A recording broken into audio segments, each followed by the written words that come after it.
안녕하세요. 저희는 벡터의 성질을 이용한 포물선 궤적 시뮬레이션을 주제로 발표하게 된 심재환, 김동현, 전준식입니다. 먼저 이 주제를 선택하게 된 배경이 굉장히 중요한데요. 먼저 포물선 운동. 포물선 운동이란 무엇일까요? 여러분들은 대강 포물선 운동이란 하늘에 공을 던지고 그냥 궤적을 그리는 운동이다 이렇게 대강 알고 계실 텐데요. 저희는 이 포물선 운동이 정확히 어떻게 이루어지는 것일까 하는 이문에서 출발되었습니다. 그렇다면 이 포물선 운동이 수학 공식으로 표현 가능한 거 혹시 아세요? 이 수학 공식으로 가능한 이 포물선 운동을 프로그래밍화, 코드화한다면 어떻게 될까요? 그러면 이 프로그래밍 코드화하기 위해서 포물선 시뮬레이션을 구현하는 방법이 굉장히 중요할 텐데요. 포물선 시뮬레이션을 구현하기 위한 방법으로는 유니티가 있습니다. 유니티에선 특이하게 유니티 안에서 자체적으로 제공하는 C# 스크립트가 있는데요. C# 스크립트 안에다가 아까 수학 공식으로 표현 가능한 포물선 운동을 코드화해서 적어준 다음에 그 C# 스크립트를 그 포물선 운동하는 물체에다 넣어주고 유니티 안에서 자체적으로 제공하는 중력 프로그램을 가져다 써서 이 시뮬레이션을 구현하겠습니다. 다음은 프로그램에 등장하는 과학적 이론들에 대해서 설명드리도록 하겠습니다. 우선 벡터란 방향과 크기를 갖는 성분으로 보통 물리학에서 힘을 표현할 때 많이 사용을 합니다. 힘의 벡터는 힘의 크기와 힘이 가해지는 방향을 나타내는데요. 저희는 여기서 이 힘의 벡터끼리 더하는 성질을 이용을 할 것입니다. 그림에서 보시면 A에서 B로 가는 빨간색 벡터와 A에서 C로 가는 파란색 벡터를 이용하여 평행사변형을 만들게 되면 A에서 B로 가는 대각선이 생성되는데 벡터에서는 A에서 B로 가는 성분과 A에서 C로 가는 벡터를 A에서 D로 가는 한 개의 벡터로 나타낼 수 있게 됩니다. 어떻게 이 성질을 이용하는지는 포물선 운동을 설명할 때 설명드리도록 하겠습니다. 포물선 운동이란 운동 방향과 같지 않은 방향으로 힘을 받으며 운동하는 운동을 뜻하는데요. 대표적으로 지표면에서 중력의 힘을 받으며 하는 운동이 있습니다. 이제 예를 들어서 어떠한 물체가 지표면에서 세타의 각 그리고 처음 속도 v0의 속도로 날아간다고 가정을 해보겠습니다. 그럼 여기서 이 벡터를 앞서 말씀드린 성질을 이용하면 여기 이 두 가지 빨간색 벡터를 합하면 이 검은색 벡터가 나오게 되는 것처럼 다시 반대로 이 검은색 벡터를 이 두 가지 빨간색 벡터로 나타낼 수 있게 됩니다. 이 각각의 벡터는 지표면에 수평하고 수직한 벡터인데 굳이 이렇게 나눈 이유는 지표면에서는 수직한 방향으로 중력이라는 힘을 받기 때문에 이 힘을 보다 쉽게 넣기 위해서 이렇게 분해를 했습니다. 이제 각도가 세타고 이 성분이 V0이기 때문에 각각의 성분을 따로따로 구하면 다음과 같은 식이 나오게 됩니다. 그리고 이를 이용해서 시간에 따른 한 점에서의 속도를 구하게 되면 지표면의 수평한 방향으로는 어떠한 힘도 작용하지 않기 때문에 초기 속도 그대로 가게 되고 지표면의 수직한 방향으로는 중력과 속도라는 G라는 힘을 받기 때문에 다음과 같은 식이 나오게 됩니다.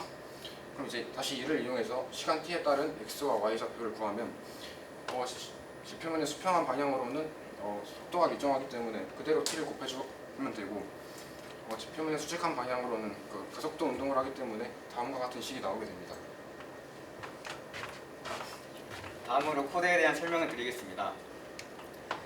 먼저 저희는 이 프로그램을 C샵으로 했는데요.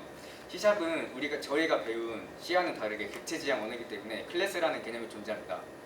저희는 이 코드를 짜면서 두 개의 클래스를 사용했습니다. 먼저 여기는 버튼 클래스고요. 여기는 셋 벡터 클래스입니다.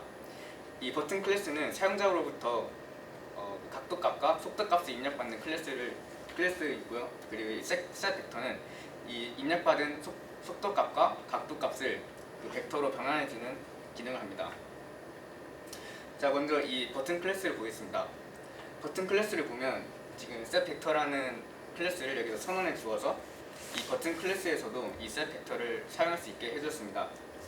그리고 이 인풋 필드와 이 인풋 필드 두 개는 각도값과 속도값을 입력받는 곳을 얘기하는데요. 이 인풋 필드와 이 게임 오브젝트를 이 시리얼라이즈 필드라는 속성을 부여함으로써 외부에서도 여기에 접근할 수 있도록 설정해 두었습니다.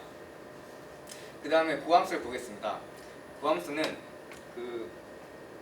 외부에서 사용자가 프로그램에 각도값과 속도값을 입력하면 이 각도값과 속도값을 각각 플로트, 즉 실수형으로 변환해주고 이 실수형으로 변환한 각도값과 속도값을 각각 이 앵글하고 파워라는 변수 안에 넣게 됩니다. 그리고 이 변수의 이게 각각 넣은 변수에다가 이 set 벡터 클래스의 세팅 함수에 이렇게 각각 임자로 전달해주게 됩니다. 그 다음으로 set 벡터의 이 업데이트 함수를 좀 큰 화면을 보겠습니다.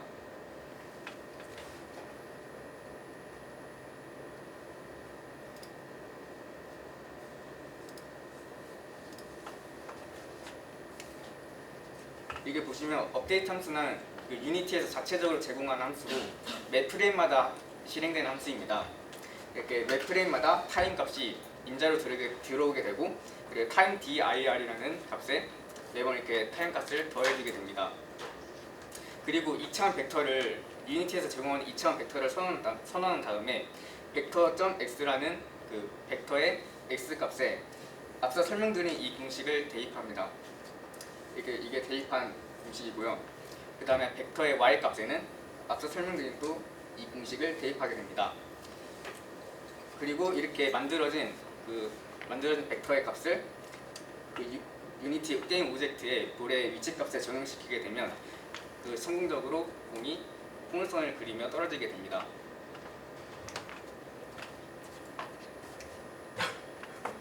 다음으로 실행 영상 보겠습니다.